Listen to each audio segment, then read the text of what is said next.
Assalamualaikum warahmatullahi wabarakatuh. Yang saya hormati rekan-rekan KMD, kemudian dari BPUTN Pasifik, dari KPK, kemudian rekan-rekan pengurus asosiasi yang saya hormati. Kemudian lanjut dari pertanyaan dari Bapak tadi, akan coba saya jelaskan secara rinci agar nanti bisa menjadi pertimbangan atau koreksi. Jadi mengingat kalau di Kamar Sakti itu di Unit 2 itu yang kita rasa itu ada 240 SR.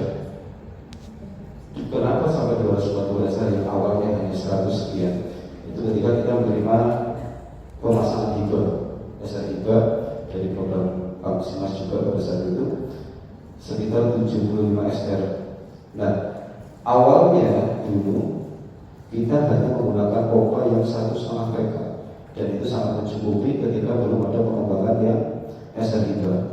Tapi kendala atau problematika itu hadir ketika SR ini kita pasang, dan itu banyak dipasang di area yang bukan pegunungan sebetulnya. Kalau yang awalnya itu kan memang yang terjadi secara sosiologi Tanuraksa daerah perbukitan itu kalau musim kemarau itu semua akan turun mencari sumber-sumber warga yang di dataran rendah. Kemudian mereka berebut air. Tapi ketika Pak Simas masuk ini luar biasa. Jadi kita sudah tidak melihat lagi ada warga yang turun gunung hanya langsung membawa banyak sekali air sampai malam hari karena rebutan. Sampai akhirnya ada beberapa yang punya sumber di bawah, punya kekurangan itu sampai ditutup. Sangat terjadi banyak konflik pada saat itu. Tapi sekarang sudah selesai. Nah, berkaitan dengan listrik ini, Pak. Jadi ketika kita sudah saya masuk ke kepengurusan desa, karena awalnya tidak ada pengurusan desa, adanya adalah unit 1, unit 2, unit 1 di Semarang, unit 2 di Tanuraksa. Kemudian dari Pak Kades Surami, Kades baru itu semangatnya adalah 2 unit ini harus satu satuan, dalam arti itu ada koordinator yang membidangi itu, karena yang terjadi antara unit 1 dan unit 2 juga terjadi konflik juga. Pada saat itu pertama penyebaran wilayah Semarang itu masuk ke area Tekong, yang sebelum Tekong itu bisa jadi pelayanan di unit 2 sebetulnya, karena itu sudah masuk Tanuraksa secara hukum. Nah itu semacam kayak ada persaingan ketika ada kerusakan di unit 2, unit 1 kayak oke, kemudian sebaliknya seperti itu ada persaingan. Nah, hadirnya saya itu saya Pak Surami untuk mengkoordinasi itu adalah untuk memastikan 2 unit ini menjadi satu. Kemudian secara manajemen kalau di sini ada hal yang kurang pas, kemudian kok unit 1 kan ada penonton yang secara teknis itu sudah kawakan ya. Jadi untuk saat ini di Kementerian Desa teknisi ini sudah bisa mengatasi 2 unit, jadi jadi satu satuan. Nah pada saat itu kita naikkan karena memang kebutuhan selalu konflik, apalagi pada saat kemarau Pak. Itu unit 2 yang terjadi, kita kan punya WA group SR, adanya itu padu yang mereka merasa pasang suara dari awal itu akan caranya itu merokok orang-orang yang SR hibah. Nanti pada saat itu kita putuskan kita kumpulkan SR hibah yang sebanyak 75 SR ini di Masjid Al-Harim pada saat itu. Saya minta Pak Kades untuk caranya luar-luari pada saat itu untuk ayo kita cari solusi yang bagaimana caranya air di unit 2 ini dapat tercukupi. Pada saat itu akhirnya kita sepakati dan kita lempar, bukan kita yang atur Bapak, gimana caranya? Semua butuh air, tapi keberadaan dengan sebagai SR hibah ini secara otomatis itu membebani, justru membuat tidak nyaman yang SR swadaya tadi. Ada kita sepakati untuk iuran, untuk membuat sumber baru. Kemudian karena pada itu urgent harus kita bahas karena pelayanan itu harus bisa melayani debit air. Kita akhirnya mengganti pompa yang tadinya cuma 1,2 jadi 3 PK. Dan ternyata itu berimbas untuk menaikkan daya listrik yang tadinya hanya 3.300 menjadi 7.700 untuk yang 3 PK itu. Awalnya Pak, sebelum TDL naik, beban listrik itu hanya di angka 3.750 atau paling tinggi 4 juta. Kemudian dari iuran SR yang ada di unit 2 dari 240 itu kan tidak semua dipakai Pak. Untuk area bawah yang mereka memiliki sumur itu biasanya pemakaiannya hanya di musim kemarau saja atau pas saat-saat mereka merasa untuk memudahkan menggunakan keran. Tapi kalau di area pegunungan memang itu full digunakan. Itu untuk tarikan SR per bulan dengan per kubik 4.000 saya rasa sudah tinggi karena kalau oke lah sudah sama dengan PDAM pada saat itu. dengan abonemen sekarang 10.000. 10.000 maksudnya adalah semua meter yang sudah terpasang itu wajib menggunakan 2 meter kubik. Kalau tidak menggunakan 2 meter kubik, kita bebannya tetap yang 10.000 itu. Tapi untuk yang menggunakan abonemen hanya 2.000 Pak, perhitungannya 2.000 itu untuk jasa catat meter besar itu. Nah, untuk sekarang Pak, itu sudah 4 bulan ini ternyata memang informasinya adalah tidak naik. Listrik itu awal kita kaget itu di 5.750.000, naiknya loncatnya langsung tinggi. Pada saat kita menggunakan pompa yang baru ini, kita pegang, memang akhirnya konflik antara yang SR Swadaya dengan yang Liba ini selesai, karena semua dalam hampir 5 bulan ke belakang setelah pergantian pompa itu memang secara detail tercukupi. Tapi memang yang terjadi setelah jalan naik dari iuran SR yang kadang hanya mendapat 6 juta atau 6.250.000, paling tinggi 7 juta. 7 juta itu hanya pada saat memang seperti waktu hari-hari tertentu ya Pak, hari besar tertentu penggunaan air itu memang maksimal waktu itu memang sampai 7 juta. Tapi rata-rata yang kita dapatkan itu dari data penagihan itu sekitar 6.500.000 atau 6 juta. Tapi pada saat di lapangan untuk penarikan itu banyak sekali SR yang nunggak gitu Pak. Itu tidak bisa memaksa mereka harus tepat waktu untuk membayar. Karena kembali yang bisa kita informasikan, pemasang SR untuk Pamsimas itu kan sejarahnya kenapa orang-orang di atas perbukitan yang memang mereka secara ekonomi menengah ke bawah itulah karena kebutuhan ya Pak ya. Jadi bahasa itu mereka memang secara ekonomi menengah ke bawah, mereka tidak mampu, tapi memang butuh air. Dan yang mereka tahu Pamsimas itu bantuan Pak. Jadi memang mereka berhak menggunakan itu. Lek bayar ya kalau saya ada uang kan seperti itu. Nah kalau kita akan membahasnya tegas untuk bahasanya ketika dia juga sampai 3 bulan kemudian kita putus jaringannya, ya kita juga tidak manusiawi Pak. Karena memang ini bukan semata-mata profit tapi benefit untuk mereka seperti itu.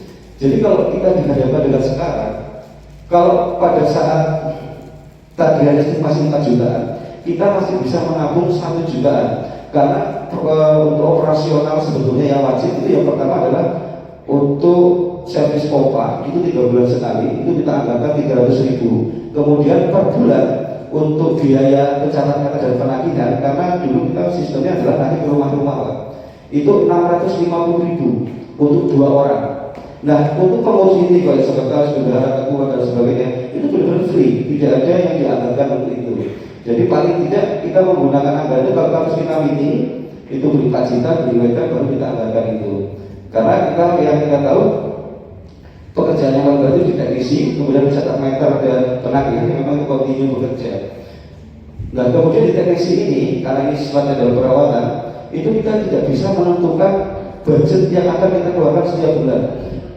Yang paling berat adalah ketika tiba-tiba pompa mati Pak.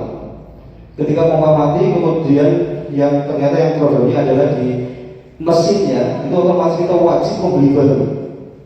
Membeli second pun saya rasa tidak ada pemerintah Pak, kita tidak tahu kampusnya berapa. Dan itu pernah dulu itu kita harus mengeluarkan langsung budget 9.500.000 karena kita belinya tidak keluar dokumen tapi di Surabaya dengan harga termurah itu dan spesifikasinya sudah bagus seperti itu. Dan itu betul-betul menguras otak dari pengurus Pak, karena pada hari kita baru saja membuat sumur. Lah jaringannya ini yang akan kita salurkan ke Bank Utama untuk membantu debit pada saat itu harus terkuras di listrik ini Pak. Karena pada saat kita juga problem dari Pamsimas, keputusan Pamsimas itu tidak hanya sekedar secara buku narik lancar, tapi ada juga human error dari penariknya. Jadi penarik yang kita percaya, tapi ternyata dipakai dulu oleh penarik untuk belanja pribadi dan itu menjadi profit internal. Dan itu kita selesaikan pun tidak dengan bahasa ini gagah-gagahan, tapi tetap manusiawi lah. Oke, sudah dipakai dengan segini dan itu sangat kembali pengurus juga. Sehingga untuk saat kemarin terakhir saya lihat saldo itu benar-benar di pengurusan Juli 2 ini hanya bisa 300.000 perak saja. Dan itu pada saat pembayaran listrik yang bulan ini pun di atas 5 juta itu masih berpikir ini kita kurangannya dari mana? Karena kalau kita tagihan 6.500.000 yang nggak ada beberapa SR, karena SR itu ada beberapa yang hanya iuran per bulan 20.000, 40.000, memang ada yang di atas 100.000 kan seperti itu. Jadi kalau kita melihat dasarnya 250, kemudian secara gampang kita logikakan 5 juta dibagi 250 sekian, itu sebenarnya tidak ketemu itu dengan sebetulnya, karena memang kenyataan di lapangan itu lebih kompleks seperti itu. Nah kemudian memang yang terjadi Pak, trouble terbaru saja itu karena pengurus sudah pusing mikir listrik dengan merasa waduh kita ngurusi ini sudah ikhlas, kemudian ternyata bebannya sebegini besar. Itu kemarin ada trouble, pengurusnya ada rasa suka atau malas untuk ngurusi lagi, ada efek seperti itu. Sehingga biasanya ketika di laporan WA grup SR itu begitu ada trouble, ada kok ini nggak ngalir, ini ada macet segala macam, langsung kita tangani pada saat itu juga. Ini kita kemarin saya lihat ini sudah mulai 2 hari, jadi sudah tolong itu marah-marah karena memang tidak ada yang menjelaskan kenapa. Cuma saya tahu secara psikologis mereka ketika harus dihadapkan dengan listrik yang sebegitu mahal, ya seperti yang teman-teman waktu di Bumi Abu bilang, ini waktu kita acara ngobrol, wah kayak gini yang ibu pangkrak banyak orang ngumpet Pak, karena kita sudah berusaha untuk bahasa totalitas, kita ikhlas apa adanya dan kita tidak mengharapkan untuk bayaran.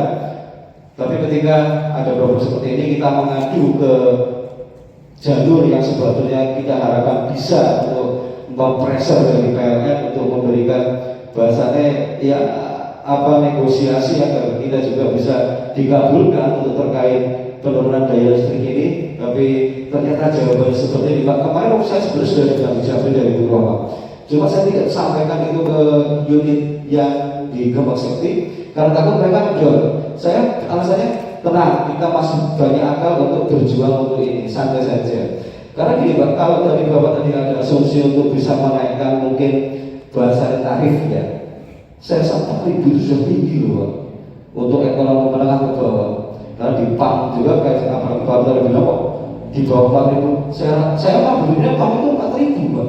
Makanya pada awal saya masuk berapa yang tarif 4.000? Loh kok bisa kayak PAM PDAM gitu ya.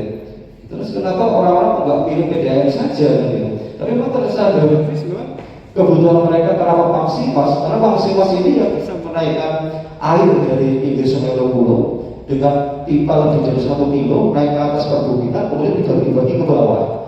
Nah itu mungkin yang bisa saya sampaikan untuk pertimbangan bahwa problematikanya memang sangat kompleks. Jadi ketika kita menyederhanakan mencari solusi di luar misalkan tidak menurunkan daya tarik listrik apa? Karena itulah beban yang sangat mendominasi. Bayangkan dari 6 juta kita harus membayar 5 juta 400, 5 juta 300, bahkan pertama 5 juta 700. Karena mereka pikir itu apakah pencatat meter yang sama pencatat meter. Tapi ketika saya konfirmasi, saya foto meternya, kemudian saya konfrontir dengan pihak yang bisa membayar, ya memang sudah tepat membayar meternya. Jadi bahkan kalau kita ngitung, kita malah masih punya hutang penghitungan angka meter seperti itu. Mungkin itu yang bisa saya sampaikan untuk pertimbangan. Pada intinya kami mohon bagaimana caranya dari IPMB sebagai yang mengayomi asosiasi kami serta untuk berjuang jangan setengah-setengah. Kalau kamu PLN bersikap seperti itu, ayo pressure kembali. Bagaimana caranya? Misalkan Pak Bupati yang harus mempressure, sampaikan ke Pak Bupati ini problemnya di kami sepam. Jangan sampai kami sepam ini yang memang kita membela rakyat miskin yang membutuhkan air ini akhirnya jadi manfaat seperti itu. Terima kasih Pak. Saya Wassalamualaikum warahmatullahi wabarakatuh.